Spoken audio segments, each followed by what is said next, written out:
Assalamu alaikum wa rahmatullah, la famille. Aujourd'hui, nous allons parler de l'histoire du prophète Hud, alayhi salatu wa salam.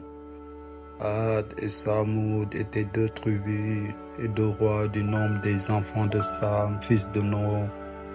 On donnait le nom d'Ad à la tribu qui descendait d'Ad, fils d'Hud, fils de Sam, fils de Noé. Or, l'usage des Arabes est de désigner une tribu par le nom du père de cette tribu. Et ils disent les Bani Tamim, les Bani Hashim et ainsi des autres. La tribu qui descendait de Samoud portait également le nom de Tamoud. Or, Dieu a donné lui-même à la tribu d'Ad le nom d'Ad en disant: nous avons envoyé vers Ad leur frère Hud. Sourate 7, verset 65, le texte du passage précédent porte Achahum, parce que les descendants d'Ad étaient les frères de Hud, et ce mot Achahum se rapporte au peuple d'Ad. Si Dieu avait voulu qu'il se rapportât au Hud, il aurait dit Achahu. Or, les habitants d'Ad sont aussi nommés Hadid et Iramites. Comme il est dit dans le Coran, les Hadid, habitants d'Irham, ornés de colonnes, sourate 89, versets 6 et 7.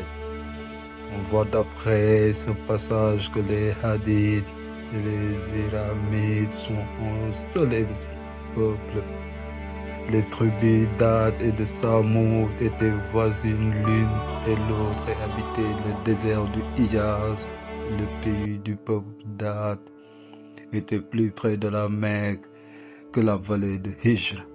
Or, la vallée de Hijr était située à l'extrémité du désert et sur la route de Syrie. La tribu de Samoud avait fixé sa résidence dans cette contrée, comme il est dit dans le Coran. Les habitants de Hijr ont accusé de mensonges ceux qui ont été envoyés de Dieu. Sourate 15, verset 80. Jamais dans le monde il n'a existé des hommes aussi grands et aussi forts que les Hadid. Chacun d'eux était haut de 12 de leur coudée. Et il avait une force et une vigueur telle qu'en frappant du pied en terrain desséché, ils s'y enfonçaient jusqu'aux genoux. Les Hadid élevèrent des monuments très grands dans le pays qu'ils habitaient. Dans tous les lieux où l'on trouve de ces constructions, on les nomme constructions Hadid. Comme il est dit dans le Coran, n'as-tu pas vu ton Seigneur comment il a agi envers les Hadid, habitants d'Iram, ornés de colonnes telles qu'on en a point fait de semblable sur la terre. Sourate 89, verset 5 et 7. Dieu compara les statures des Hadid à des colonnes. Et il dit aussi, ils sont comme des troncs de palmiers. Sourate 69, verset 7. Dieu ordonna au prophète Hud d'aller vers les Hadid. Or, le prophète Hud était fils de l'oncle des descendants d'Ad. Il était du nombre des enfants de Sam, fils de Noé. C'est pour cette raison que Dieu nomme Hud frère des Hadid. Et ce prophète était effectivement leur frère par ses ascendants. Hud appela Dieu les Hadid et il leur dit: ô mon peuple, servez Dieu. Vous n'avez pas d'autre Dieu que lui. Et ne craignez pas vous donc point. Sourate 7, verset 59. Mais les Hadid se laissèrent éblouir par leur force et leur vigueur, et ils dirent: qu'est-ce qui est plus puissant que nous en force? Sourate 41, verset 15. Qui pourra nous infliger un châtiment? Les Hadid étaient plus de 50 000 hommes. Or, il est dit dans le Coran: ne voyait-il pas que Dieu qui les avait créés étaient plus puissants que en force et ils ont renié nos signes. Nous avons donc envoyé contre eux un vent bruyant et terrible dans les jours de malheur pour leur faire éprouver un châtiment ignominieux dans cette vie. Mais le châtiment de l'autre monde sera plus ignominieux encore. Et ils ne pourront pas s'en garantir. Sourate 41, versets 14 et 16. Oh, dit ensuite aux Hadiths, élèverez-vous pas des constructions sur tous les hauts lieux pour observer ce qui traverse votre pays et vous moquez d'eux? Construisez-vous toujours des édifices magnifiques comme si vous devriez les habiter éternellement. Et lorsque vous sévissez avec violence. Sourate 26, versets 128 et 130. Or, le mot Jabbardin qui se trouve dans le texte du Coran s'entend d'une colère sans miséricorde et dans laquelle celui qui est irrité ne s'arrête qu'après avoir tué la personne contre laquelle il est en fureur. Hud ajouta encore, craignez donc Dieu et obéissez-moi, craignez celui qui vous a enrichi par le moyen de votre travail, qui a augmenté vos troupeaux et vos enfants, vos jardins et vos fontaines. Certes, je crains pour vous le châtiment du grand jour.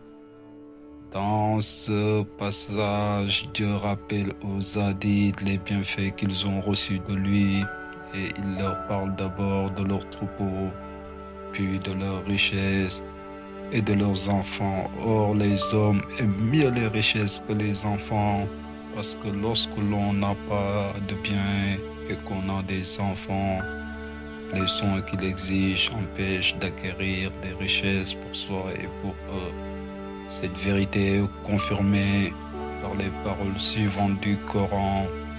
Les richesses et les enfants sont l'ornement de la vie de ce monde.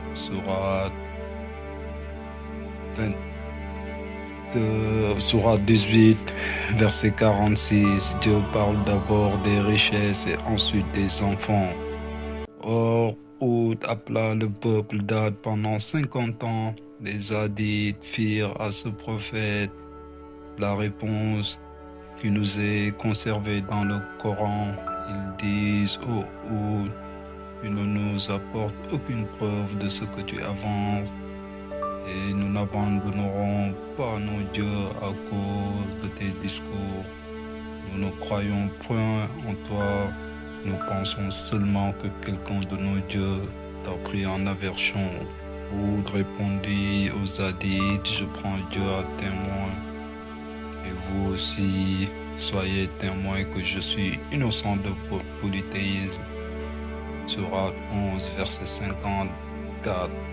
Ces paroles des Hadiths, nous pensons seulement que quelqu'un de nos dieux t'a pris en aversion, signifie: nous disons que nos dieux t'ont rendu fou parce que tu ne les adores point. Pendant les 50 ans que dura la mission de Hud, les Hadiths ne crurent point à Dieu ni à son prophète, à l'exception d'un petit nombre qui crut en secret. À la fin de cette époque, Dieu retint du ciel l'eau et affligea les Hadiths par la sécheresse. Tout le bétail du peuple d'Ad mourut et les Hadiths eux-mêmes tombèrent exténués. Ils ne plut pas durant 3 ans dans le pays qu'il habitait. Après cela, Hud dit aux Hadiths: croyez à Dieu et il vous donnera de la pluie. Et ils répondirent: tu es devenu fou. Puis leur embarras étant devenu très grand, ils dirent: nous ne croyons pas en cet homme car il est fou, mais nous ferons partir quelques personnes des nôtres et nous enverrons par leur entremise des sacrifices à la Mecque, afin que ces personnes fassent des sacrifices et qu'elles demandent de la pluie pour nous. Or, les infidèles Reconnaissez comme on le fait aujourd'hui l'excellence de la Mecque et tous les fois qu'une affaire difficile leur survenait, ils y envoyaient des sacrifices. Ces infidèles savaient que Dieu existe, qu'il exauçait leurs demandes et que la Mecque était son temple. Or, aux Hadiths, lorsque ceux-ci désignèrent leurs envoyés, ce que vous faites ne sera d'aucune utilité pour vous si auparavant vous ne croyez à Dieu. Les Hadiths n'écoutèrent pas ces paroles et choisirent 3 hommes. Le premier se nommait Luqman, le second Mortad, fils de Saad, et le troisième Khaïl. Luqman et Mortad suivaient dans leur cœur la doctrine de Hud et étaient devenus croyants en secret. Mais Khaïl était infidèle. Les Had envoyèrent à la Mecque par ces 3 hommes un grand nombre de sacrifices tels que des chameaux, des bœufs, des brebis. Or, le peuple d'Had est éloigné de la Mecque de 3 journées de chemin.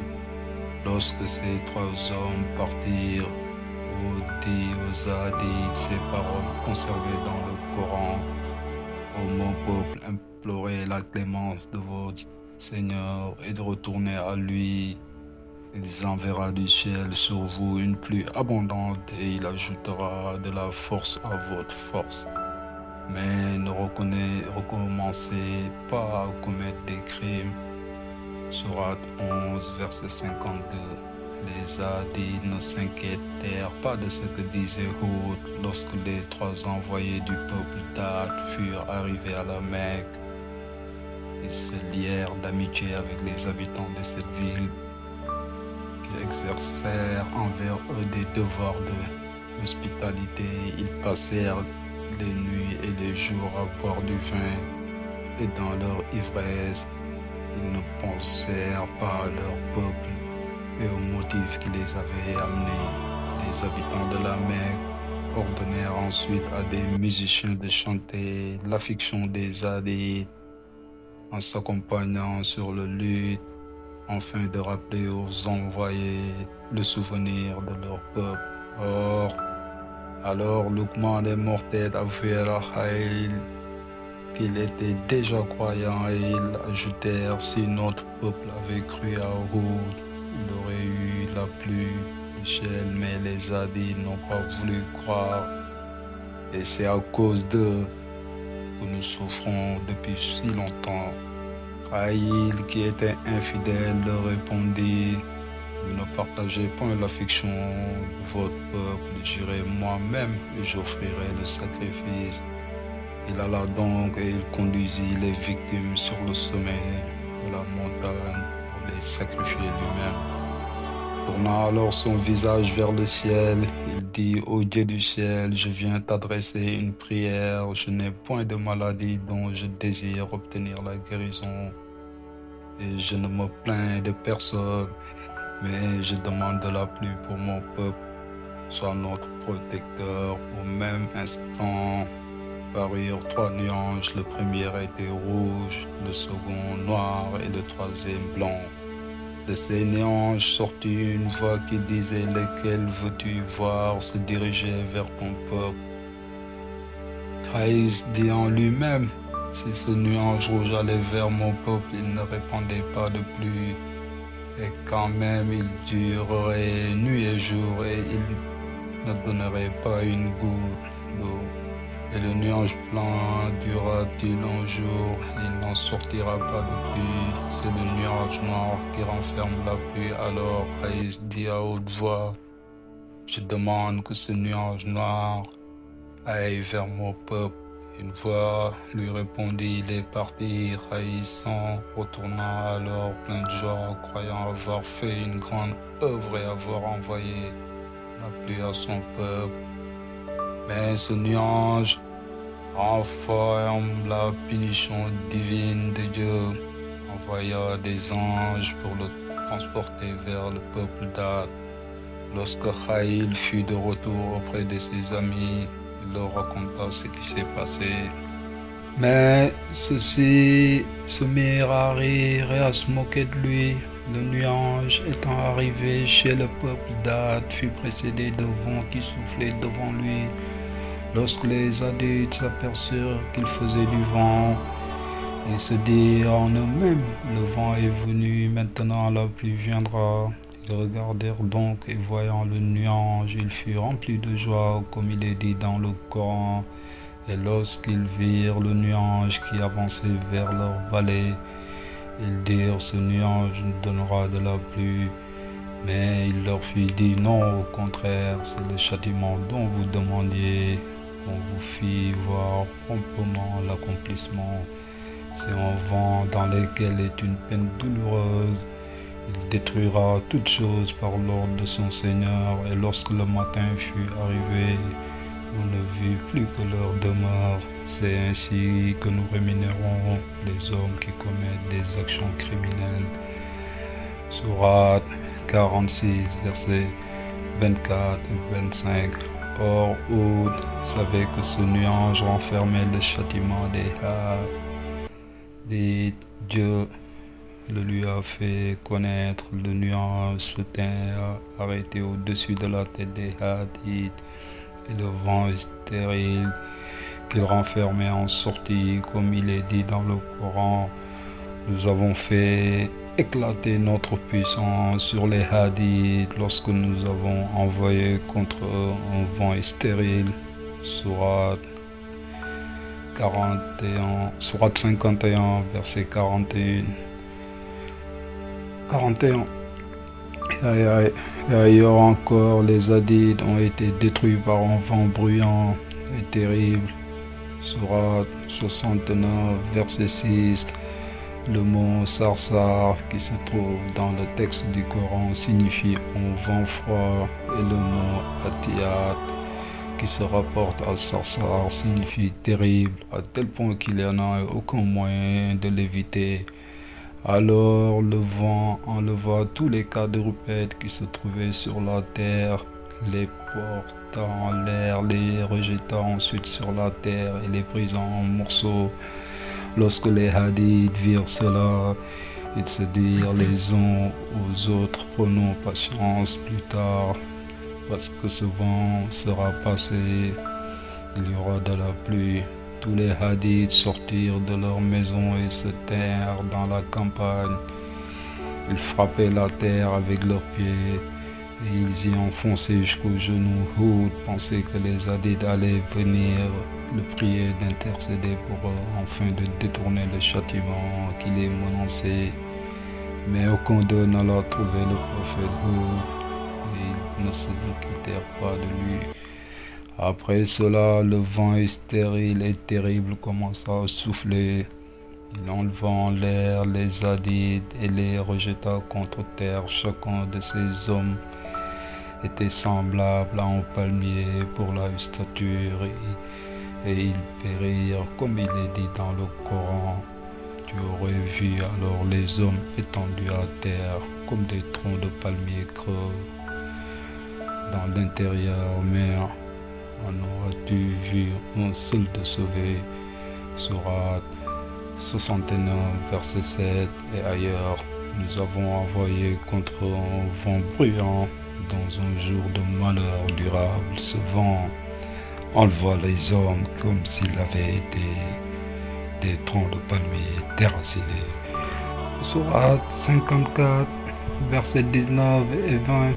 Or, le mot Munhayir qui se trouve dans le texte du Coran signifie tirer, arracher avec la racine. Les femmes, les enfants, les hommes et les plus faibles parmi les Hadiths coururent se réfugier dans les maisons, mais le vent y pénétra aussi, et il jeta les Hadiths d'une muraille contre l'autre muraille, de telle sorte qu'ils furent brisés en morceaux, et leurs os réduits en poussière, du bois vermoulu.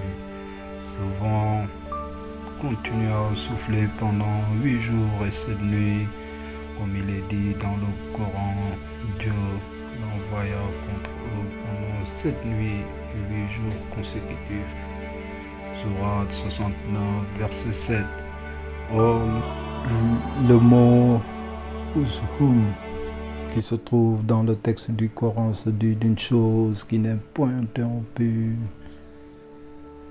Hud fut sauvé, les infidèles qui étaient avec lui le furent également, comme il est dit dans le Coran.